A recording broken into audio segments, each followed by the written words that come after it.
सारे अल्फाज में लिखा जाएगा और सुप्रीम कोर्ट ऑफ पाकिस्तान ने एक बहुत अहम केस में बहुत अहम फैसला दिया है और फैसला जमहूरियत को, आईन को, कानून के सारे निज़ाम को मुस्तहकम करेगा।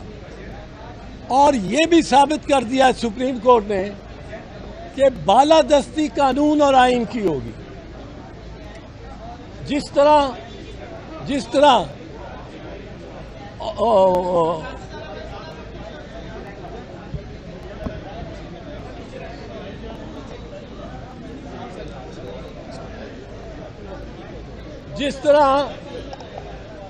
एक अंग्रेज आर्च बिशप ने कहा था बादशाह को, बादशाह ने कहा मैं तो बादशाह हूं, मेरे पास मैं कानून हूं। उसने कहा आप बादशाह हैं, लेकिन आप बादशाह इस वजह से हैं कि आपको कानून बनाता है बादशाह, कानून आपसे बालादस्त है। ये इतना अहम फैसला है कि तमाम इदारों को ये इत्तला हो जानी चाहिए कि ये फैसला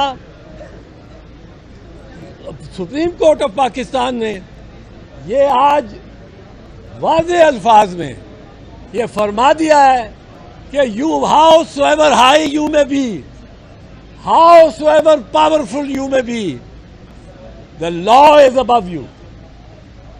ये फौजी अदालतों से सिविलियंस का ट्रायल, हम इसके खिलाफ थे, हमने इसके खिलाफ बहस की और इसके खिलाफ हमारी जद्दोजहद भी रही। ये फैसला जो सुप्रीम कोर्ट का है,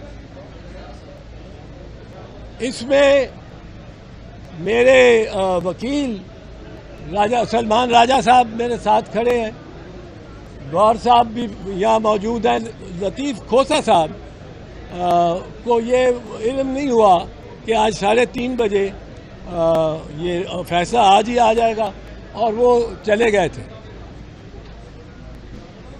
ये 4-5 से फैसला इस बात पे मुत्तफिक है कि जो पिटीशन हमारी हैं वो उनका जवाज़ है और उनमें रिलीफ देनी, दाद रसी देनी सुप्रीम कोर्ट का इस्तेहकाक है।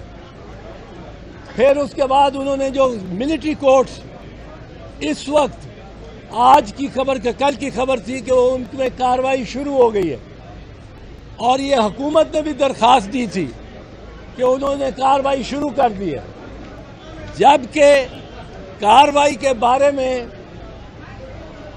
खुद हुकूमत ने ये और अटॉर्नी जनरल ने ये मौक़िफ़ लिया था कि हम कोई कार्रवाई नहीं शुरू करेंगे फौजी अदालतों में जब तक आपको सुप्रीम कोर्ट को इत्तला न दे।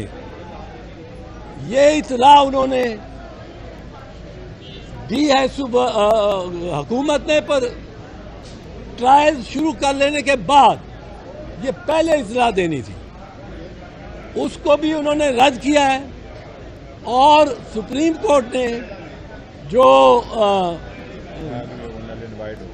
जो मिलिट्री कोर्ट्स के बारे में कानून की तशरीह होती कि जो गवर्नमेंट चाहती थी कि उसकी तशरीह हो कि फौजी अदालतों में सिविल अफराद का भी ट्रायल चल सकता है, उन्होंने उसको भी ख़त्म किया। उन्होंने ख़ास कहा कि 9 मई और 10 मई के जो वाक़यात हैं, उनके जो मुल्ज़िमान हैं, उन वाक़यात पे जो इल्ज़ाम बनाया हुआ हुकूमत ने और लगाया हुआ हुकूमत ने, वो सब के सब फौजी अदालतों में नहीं ट्राई हो सकते। उनके खिलाफ मुकदमा चलेगा तो सिविलियन अदालतों में चलेगा। वो उन्होंने कार्रवाई फौजी अदालतों की फस कर दी है। और मैं ये समझता हूँ कि इस किस्म का अहम फैसला और पाकिस्तान में कानून आइन की बुनियादों को मुस्तहकम करेगा। आइंदा आप देखेंगे इसमें जमहूरियत और जमहूरी इदारों में और कानून के दूसरे सिविलियन अदालों में ज़रा ज़्यादा एतमाद आएगा और उनको अब अपनी कारकर्दगी भी बेहतर करनी चाहिए। इस बारे में मैं शुक्रगुजार हूं कि सुप्रीम कोर्ट ने सब फरीकैन को बड़े हौसले से सुना, बड़े उसमें सारे उन्होंने दलाइल सुने, सबको मौका दिया। और अगर हमें थोड़ा सा शिकायत थी कि हमें वो रिजॉइंडर नहीं देने दिया, पर हम समझते हैं कि उन्होंने बेहतरीन जजमेंट दिए और अपनी जब जजमेंट्स लिखेंगे सुप्रीम कोर्ट, ये शॉर्ट ऑर्डर है, तो उससे और रहनुमाई होगी अवाम की, अदालतों की, वकला की और सिविल सोसाइटी और ज़्यादा मजबूत होगी। सेक्शन 4 खत्म किया, फ्यूचर में भी नहीं होगा। सेक्शन 4 खत्म किया, फ्यूचर में भी नहीं होगा।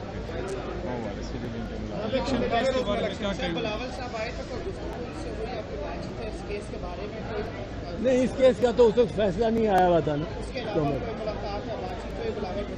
मैं बैठा हुआ बातचीत ही कर रहा नहीं, कोई अदालतों में लड़ाई नहीं होती। हमारे ये फौजी अदालतों का मसला था। हमारे अफवाज जो हैं, फौज जो है, ये आइन के मातहत है, आइन के मातहत चलने की ये ख्वाहिश रखती है, मजाज रखती है, तो इसमें कोई ऐसी बात नहीं है। ये 102 बंदे फ़िलहाल उनको ये रिलीफ मिली है कि वो फौजी अदालतों और फौजी कस्टडी से वो वापस सिविलियन कस्टडी में जाएंगे और सिविल पुलिस और उनको सिविलियन अदालतों में पेश किया जाएगा और ज़मानत का हक हो जाएगा। फौजी अदालतों में एक अदालत का आप सिंपल पहला असूल है कि जो जज है वो इंडिपेंडेंट होना चाहिए। अब इंडिपेंडेंट आज़ाद होना चाहिए। उसको ये फिक्र ना हो कि मैंने अगर ये फैसला इसके हक में दे दिया, उसके हक में दे दिया, तो मुझे ट्रांसफ़र कर देंगे, मुझे शो कॉज नोटिस कर देंगे, मेरे को खिलाफ। वो आज़ादी से फैसला। लिहाजा हमारे आइन के तहत अदालत वही हो सकती है जिसके पे हाई कोर्ट का कि 10 तरफ, सिर्फ हाई कोर्ट के बाहर जो है कि इख्तियार से बाहर उसके सुपरवाइज करना, उसको देखना, उसको एडमिनिस्टर करना, वो अदालत ही नहीं है। अब फौजी अदालत में तो जो अफसर बैठे हुए हैं वो तो इंडिपेंडेंट नहीं, कर्नल साहब बैठे होंगे, फौजी अदालत लगी होगी।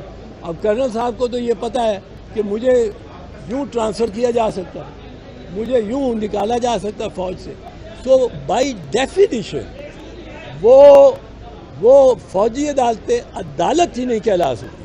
और सुप्रीम कोर्ट ने आज जो सेक्शन 4 को भी कलअदम करार दिया है, उससे अब आइंदा भी नहीं कैसे ऐसे होगा। इसी सुप्रीम कोर्ट ने 14 मई को पंजाब में इलेक्शन करवाने का हुक्म दिया था, उस पर इम्प्लीमेंट अभी तक नहीं हुआ, तो क्या इस ऑर्डर पे इम्प्लीमेंट होंगे? अगर नहीं होंगे तो इसके क्या कॉन्सिक्वेंसेस होंगे? देखिए, ऑर्डर पे इम्प्लीमेंटेशन होगी, मुझे यकीन है, कोई ऐसी बात नहीं। उमरता बंदयाल साहब भी कर जाते ऑर्डर, तो इस पे अमल दरामद होगा। पॉइंट ये है, देखिए, पहले भी इस अदालत ने या लेजिटिमाइज करना था फौजी अदालतों को या डी लेजिटिमाइज करना, और कुछ नहीं था करना। जजों ने जाके खुदा न खास्ता खुद को फौजी अफसरों को अदालत से उठा के तो नहीं करना, लॉ उन्होंने डिक्लेयर करना, उन्होंने लॉ डिक्लेयर कर दिया। अब फौजी अदालतें नहीं बैठ सकती आइन और कानून के तहत। सर, मियां साहब के बारे में नवाज शरीफ साहब ने किस तरह गुफ्तगू की है?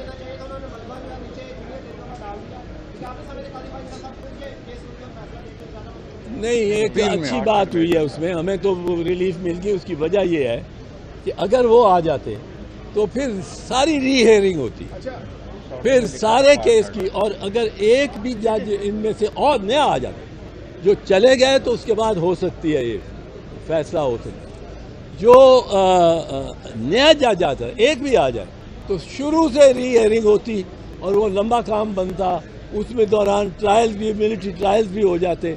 तो उन्होंने ये अच्छा फैसला किया कि वही बेंच रखें ताकि वो सारा री हेयरिंग और सारी वो दलाइल शलाइल देने को। साहब ये बताएं कि नवाज शरीफ साहब ने जिस तरह खिताब किया, इस तरह लग रहा है कि वो चौथी मरतबा वज़ीर-ए-आज़म बनने के लिए चीज़ें जो है वो तमाम तय हो चुकी हैं। आप इसको कैसे देख रहे हैं बतौर पॉलिटिशियन भी और बतौर लॉयर भी? पाकिस्तान में माजी के अलावा और कोई पेशीन गोई नहीं कर सकती जा सकती। माजी के अलावा कोई और पेशीन गोई नहीं की जा सकती पाकिस्तान में। You can predict nothing but the past and there is many a slip between the cup and the lip. एहतसाब हसन साहब, पहले PTI already level playing field का मुतालबा कर रही है, अब पीपल्स पार्टी भी यही मुतालबा कर रही है। अगर इसी फील्ड में इंतखाबात होते हैं, वज़ीर आज़म बन जाते हैं चौथी दफ़ा, नवाज शरीफ साहब एक्सेप्ट करेंगे आप इस इलेक्शन को? कंट्रोवर्शियल होगा, कंट्रोवर्शियल होगा। मैं तो समझता हूँ कि हर किसी को एक एक कदम पीछे लेना चाहिए। फौज मिलिट्री को कोर्ट से एतराज़ कर ले, अब तो हो गया, पर ये पहले होता था कि कर लेती। मुस्लिम लीग नवाज इस मामले पे कि तारीख वो डिले करना चाहते हैं कि जी पहले वो हल्का बंदियाँ हो जाएं। और कल भी परसों भी उन्होंने कहा, मरियम बीबी ने और उनके एक दो सीनियर मेंबर्स ने टेलीविज़न, और वो एक कदम पीछे हो जाएं कि डेट हो जाए।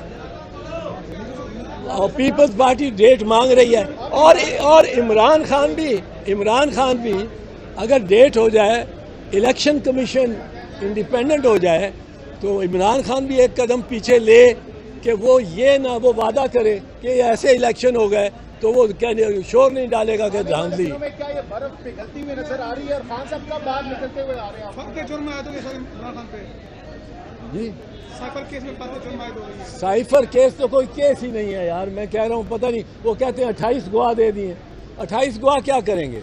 साइफर में खुद कुछ हो तो वो साइफर को डी साइफर करना या क्लासिफाइड को डी क्लासिफाई करना, ये इख्तियार है प्राइम मिनिस्टर का। ये इख्तियार है, उसके हलफ में लिखा है, ये उसका इख्तियार है और वो इस्तेमाल करेगा इस इख्तियार को अगर वो समझता है कि कोई in the course of his duties उसके लिए नेसेसरी।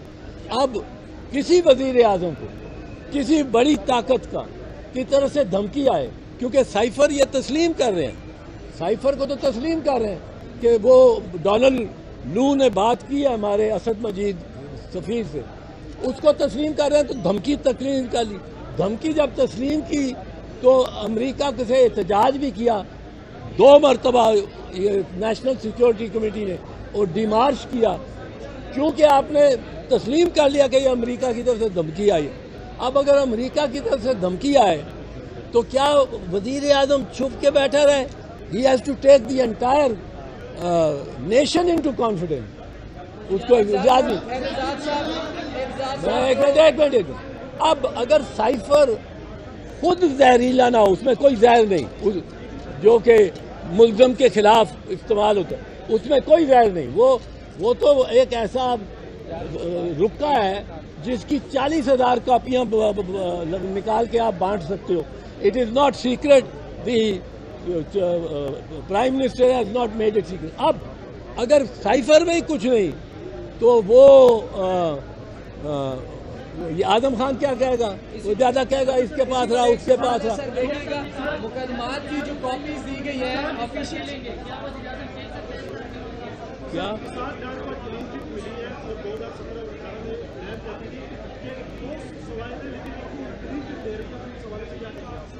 पहले मैं आपको साइफर पे जरा कर दूँ एक बार।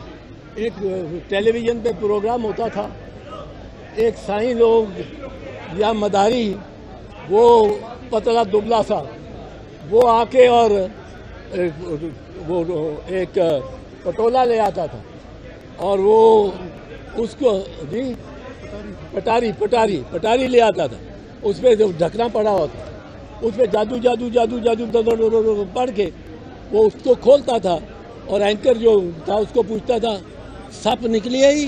बोला नहीं निकला, वो फिर साइफर निकला ये साइफर है। अच्छा सर, ऑफिशियल सीक्रेट एक्ट में फर्द जुर्म लगा दिए खान साहब के ऊपर, लेकिन जो मुकदमात की कॉपीज दी गई हैं उसमें साइफर शामिल नहीं है। आपको इस केस की शफाफियत पर क्या कहेंगे? क्योंकि उसमें मौजूद ना कंटेंट है, ना नुकात है, ना डी क्लासिफाइड है। मुकदमे में साइफर की कोई भी एक कंटेंट का पॉइंट भी शामिल नहीं है। अच्छा, शफाफियत के बारे में क्या कहेंगे? मुझे मुकदमे के इन कवायद का इल्म नहीं है। मेरा ख्याल ये हो गई बात, उसको ही खैर है, ठीक हो गई बात, हो गई। किसके ऑडियो चाहिए? वजीर आजम। मैं नहीं समझा आपका सवाल। चलो थैंक यू।